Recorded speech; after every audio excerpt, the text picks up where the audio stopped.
وهب لي توبة واغفر ذنوبي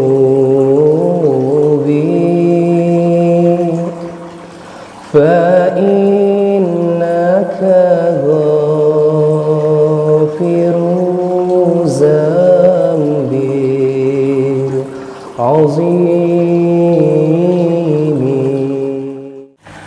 Assalamualaikum warahmatullahi wabarakatuh. Bismillah, walhamdulillah, wassalatu wassalamu ala rasulillah wa ala alihi wa sahbihi wa mawala.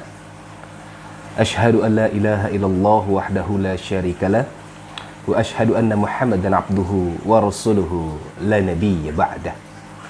Allahumma barik lana fi majlisina hadha birahmatika ya arhamar rahimin. Allahumma barik lana fi majlisina hadha birahmatika ya arhamar rahimin. Walhamdulillahi rabbil alamin. Rabbi israh li sadri wa yassir li amri wahlul 'uqdatam min lisani yafqahu qawli. La ilaha illa anta subhanaka inni kuntu minaz zalimin.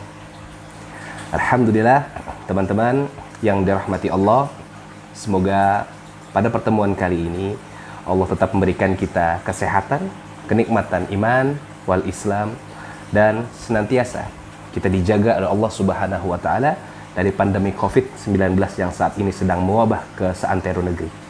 Oleh karenanya, izinkan saya dalam pertemuan kali ini insya Allah kita akan memulai daripada pembedahan buku karya besar dari Badi'uz Zaman Said Nursi dari Turki yang insya Allah telah terangkum dalam Risalah An-Nur dan telah jadilah satu karya yang besar, yaitu kitab Al-Lama'at Risalah An-Nur ciptaan Badi'uz Zaman Said Nursi. Begitu banyak manfaat yang bisa kita ambil dalam kitab Al-Lama'at ini, kitab cahaya ini. Jadi saya akan membacakan bab per bab insya Allah jika Allah mengizinkan. Pada hari ini kita akan memulai dengan pembahasan bab pertama dari 33 bab yang terkandung dalam kitab Al-Lama'at karya Badi'uz Zaman Said Nursi ini. Baik teman, sebelum kita memulai, jangan lupa di subscribe, like, and share di YouTube channel Hendra Studiografi Official. Semoga kita dapat berkontribusi untuk hal-hal positif dalam bidang keilmuan kita untuk menambah khasanah pengetahuan kita dalam ilmu agama, khususnya untuk menambah keimanan kita dan ketakwaan pada Allah Subhanahu wa taala. Kita mulai. Bismillahirrahmanirrahim. Al-Lama'at, koleksi Risalah Nur karya Badi'uz Zaman Said Nursi. Kita akan lihat sini. Sebelum kita memulai, kita berkenalan dulu. Siapa sih sosok Said Nursi ini? Kenapa dia diberikan julukan Badi'uz Zaman? Jadi kita ke belakang dulu. Di sini ada penyebutan kenapa ia disebut Badi'uz Zaman, yaitu para ulama memberinya gelar Badi'uz Zaman, atau artinya orang yang tidak ada bandingannya pada zamannya. Jadi beliau ini, Said Nursi ini, pada masa hidupnya itu banyak begitu karya-karya buku dia. Dan Al-Lama'at ini, kitab ini telah ditranslate di dalam 50 bahasa. Setidaknya ada 50 negara atau di belahan dunia ini. Banyak umat juga yang telah mengkaji indahnya karya Said Nursi ini. Jadi kita mulai dari kata pengantar. Saya akan bacakannya dari kitab Al-Lama'at ini. Bismillahirrahmanirrahim. Segala puji bagi Allah Subhanahu wa taala, Tuhan semesta alam. Salawat dan salam semoga senantiasa tercurah pada Nabi Muhammad sallallahu alaihi wasallam, keluarganya, para sahabatnya, dan seluruh pengikutnya hingga akhir zaman. Buku ini atau Al-Lama'at ini terjemahan dari karya seorang ulama Turki, yaitu Said Nursi, yang berjudul Al-Lama'at. Edisi asli buku ini yang berbahasa Turki bersama buku-buku beliau yang lain telah diterjemahkan dan diterbitkan ke dalam lebih dari 50 bahasa. Harapan kami, semoga dengan hadirnya buku-buku terjemah karya beliau dapat memperkaya khasanah keilmuan dan memperluas wawasan keislaman umat Islam di tanah air, khususnya di tanah air Turki dan umumnya di seluruh dunia untuk umat Islam tentunya.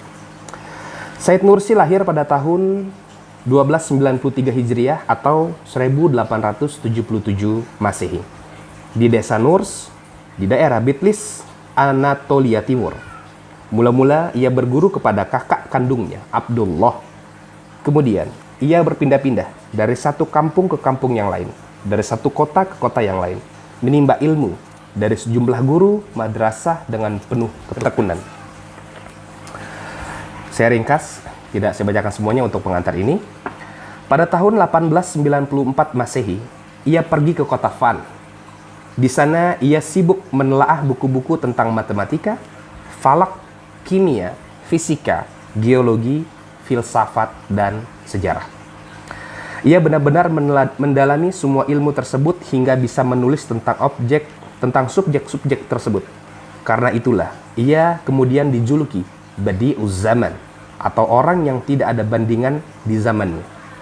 Sebagai bentuk pengakuan para ulama dan ilmuwan terhadap kecerdasannya, pengetahuan yang melimpah, dan wawasannya yang begitu luas. Pada saat itu, di sejumlah harian lokal, tersebar berita bahwa Menteri Pendudukan Inggris, Gladstone, dalam majelis parlemen Inggris mengatakan di hadapan para wakil rakyat. Ia berkata bahwa selama Al-Quran berada di tangan kaum muslimin, kita tidak akan bisa menguasai mereka. Karena itu, kita harus melenyapkannya atau memutuskan hubungan kaum muslimin dengannya. Berita ini sangat mengguncang diri Said Nursi dan membuatnya tidak bisa tidur. Ia berkata kepada orang-orang di sekitarnya, Said Nursi berkata kepada orang di sekitarnya, akan kubuktikan kepada dunia bahwa Al-Quran merupakan mentari hakikat yang cahayanya tak akan padam dan sinarnya tak mungkin bisa dilenyapkan. Said Nursi menjawab Gladstone tersebut. Kemudian saya ringkas lagi karena terlalu banyak. Ustadz Nursi wafat pada tanggal 25 Ramadan 1379 Hijriah atau bertepatan dengan tanggal 23 Maret 1960 Masehi di kota Urfa. Karya-karya beliau dibaca dan dikaji luas di Turki dan di berbagai belahan dunia lainnya. Insya Allah termasuk kita di Indonesia ini juga sedang mencoba sedikit-sedikit membahas apa daripada esensi karya beliau ini. Kemudian sebagai penutupnya adalah metode Nursi dalam menerangkan sebuah masalah juga sangat unik. Ia kerap mengajukan pertanyaan kepada muridnya, lalu ia sendiri yang menjawabnya. Hal ini mirip dengan metode dakwah Rasulullah Shallallahu Alaihi Wasallam kepada para sahabatnya. Jadi metodenya dia nanya ke jamaah, kemudian dia sendiri yang jawab. Seperti itu, teman-teman. Lalu banyak hal menarik yang dapat ditemukan dalam buku ini, seperti pembungkaman terhadap filsafat materialisme, takwil terhadap 7 lapis bumi, konsep hemat dalam berbagai aspek, kritik atas paham wahdatul wujud, 6 nama-nama Allah yang paling mulia, dan masih banyak tema menarik lainnya. Semoga dengan buku ini, para pembaca dapat pencerahan rasa dan rasio. Amin. Selamat menikmati dengan cahaya Qur'ani, karya Badi'uz Zaman, Said Nursi. Baik, kita mulai. Dalam buku ini terdapat 33 cahaya. Terdapat dalam buku ini terdapat 728 halaman. Kita akan coba mengkaji di bab pertama, yaitu cahaya pertama yang berjudul Munajat Nabi Yunus alaihi salam. Saya akan coba bacakan karya tulis beliau. Cahaya pertama, Munajat Nabi Yunus alaihi salam. Sesungguhnya munajat Nabi Yunus alaihi salam adalah salah satu munajat paling agung dan paling indah. serta salah satu sarana paling ampuh agar doa dikabulkan oleh Allah Subhanahu wa taala. Dikisahkan bahwa Nabi Yunus alaihissalam dilemparkan ke laut, lalu ditelan oleh ikan besar, kemudian ditimpa oleh ombak yang deras, dan diselimuti oleh malam yang pekat. Nabi Yunus alaihissalam pun panik dan ketakutan. Tertutuplah baginya pintu harapan, sehingga dengan merendahkan diri beliau melantunkan munajat yang lembut, memelas kasih dengan bacaan La ilaha illa anta subhanaka inni kuntu minaz zalimin, sebagaimana yang tercatat dalam Quran surat Al-Anbiya surat ke-21 ayat ke-87. La ilaha illa anta subhanaka inni kuntu minaz zalimin, yang artinya tiada Tuhan selain Engkau, Maha suci Engkau, sesungguhnya aku termasuk orang-orang yang zalim. Ini adalah munajat Nabi Yunus alaihi salam. Kita lanjutkan. Munajat inilah yang menjadi sarana keselamatan dan terbebasnya beliau dari kondisi yang dialaminya. Rahasia agung dari munajat ini adalah bahwa dalam suasana yang mencekam dan menakutkan itu, sebab-sebab materi sepenuhnya runtuh sehingga sebab-sebab itu tidak dapat mengubah apapun dan tidak dapat memberi pengaruh apapun. Hal itu karena sosok yang dapat menyelamatkan beliau dari kondisi tersebut hanyalah yang memiliki kekuasaan terhadap ikan besar, lautan, malam, dan angkasa. Sebab baik ikan besar, malam yang gelap gulita, maupun lautan yang ganas telah sepakat untuk menyerang beliau, Nabi Yunus alaihissalam. Dengan demikian tidak ada satu sebab pun yang dapat menyelamatkan beliau. Tidak ada seorang pun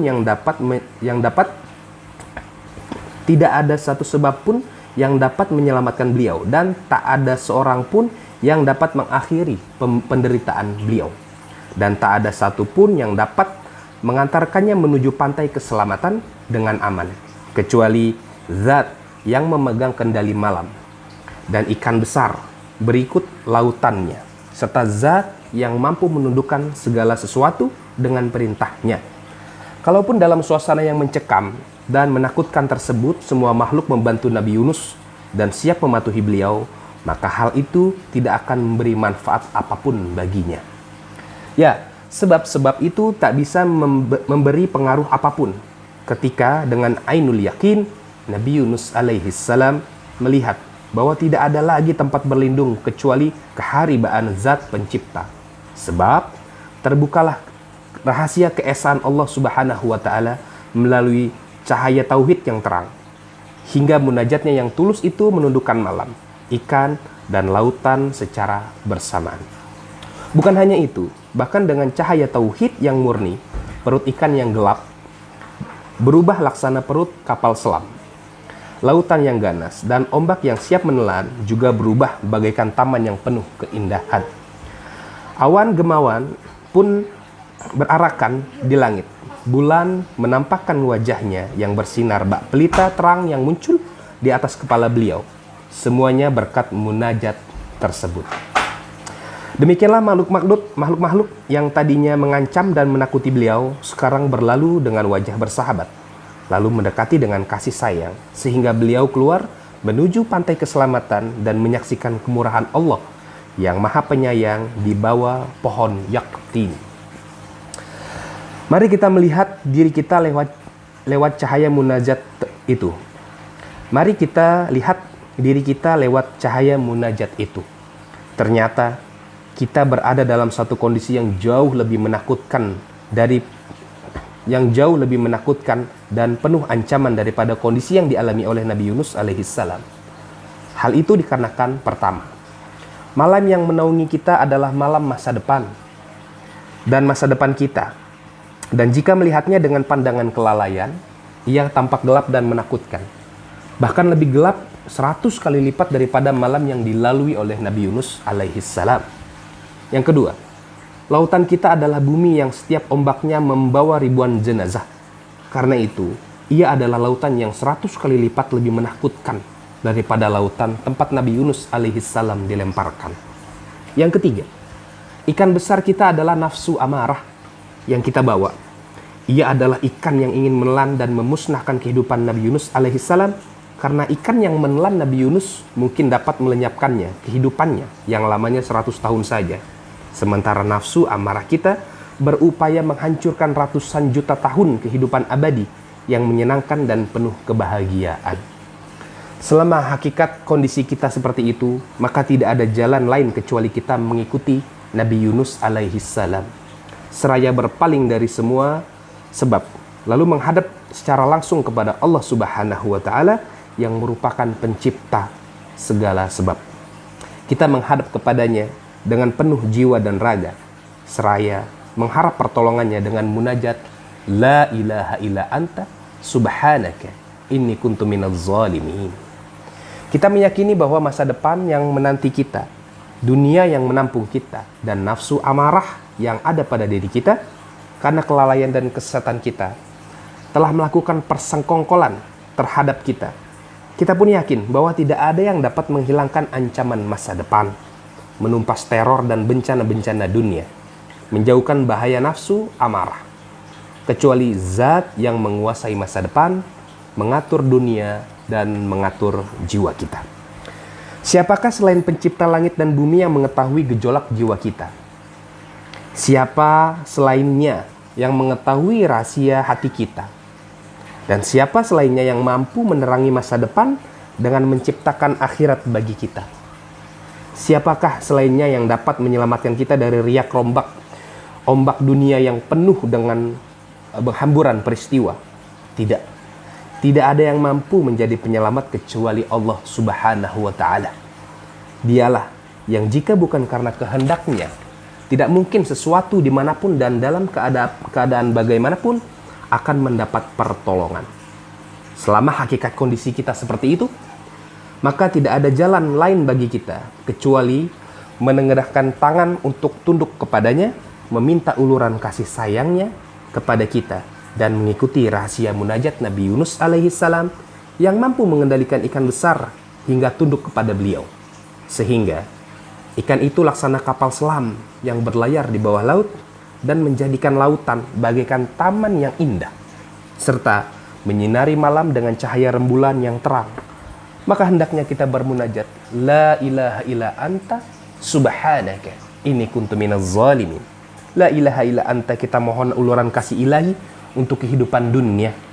Dan dengan kalimat subhanaka inni kuntu minaz zalimin, kita berharap supaya kita memandang kita dengan pandangan belas kasih, supaya dia memandang kita dengan pandangan belas kasih, agar masa depan kita penuh dengan cahaya iman, dengan Al-Quran, dengan malam mencekam berganti menjadi aman dan menenangkan.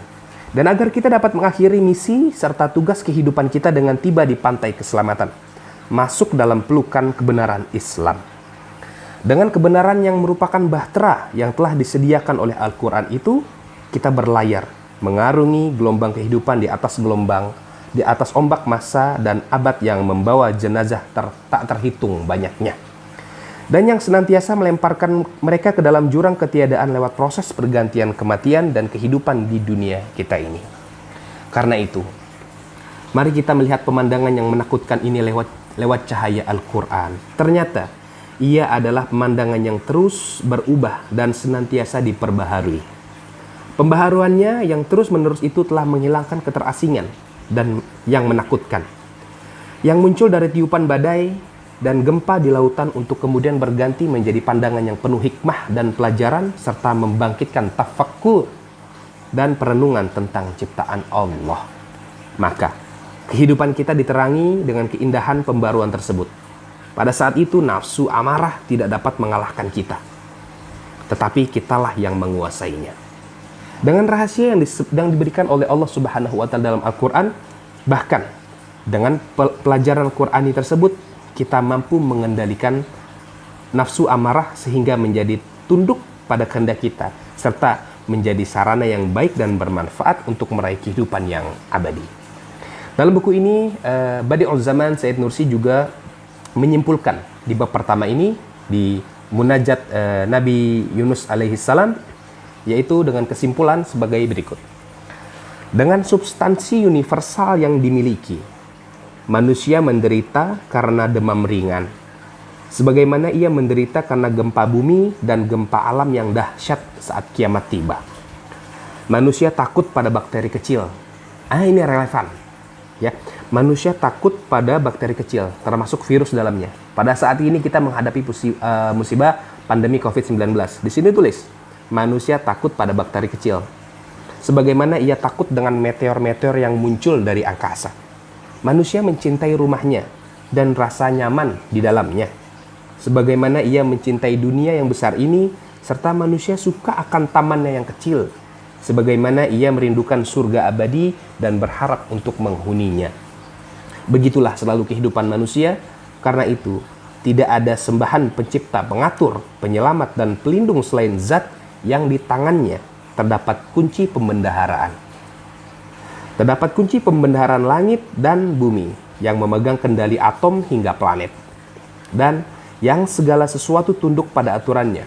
Oleh karena itu, manusia pasti sangat butuh menghadapkan wajahnya kepada Allah Subhanahu wa Ta'ala, serta merendahkan diri di hadapannya, seraya meneladani Nabi Yunus alaihissalam dengan membaca La ilaha illa anta subhanaka inni kuntu minaz zalimin.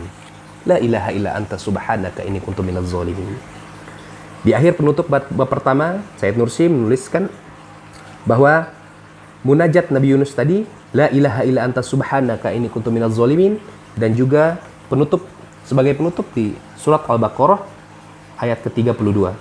Subhanaka la ilma lana illa ma'alamtana innaka antal alimul hakim. Maha suci Engkau, tidak ada yang kami ketahui selain yang telah Engkau ajarkan kepada kami. Engkaulah yang maha mengetahui dan maha bijaksana. Pada penutup kitab Al-Lam'at ini, di bab pertama munajat Nabi Yunus alaihissalam yang telah menghadapi ujian begitu berat yang ia takuti, masuk dalam perut ikan yang ketika itu masuk ke dalam lautan, ditelan ikan, dan ia bermunajat pada Allah, La ilaha illa anta subhanaka inni kuntu minaz zalimin. Karena Nabi Yunus tahu tidak ada zat lagi yang dapat membantunya. Tidak ada lagi zat yang dapat mengeluarkannya dari perut ikan besar, dan tidak ada lagi yang bisa membantunya sehingga ia sampai di pantai keselamatan. Hari teman-teman, kita mulai dengan bab pertama ini. Mari kita mendekatkan diri kepada Allah. Dengan musibah-musibah yang saat ini, dengan kesulitan ekonomi yang saat ini sedang luar biasa, jangan patah semangat.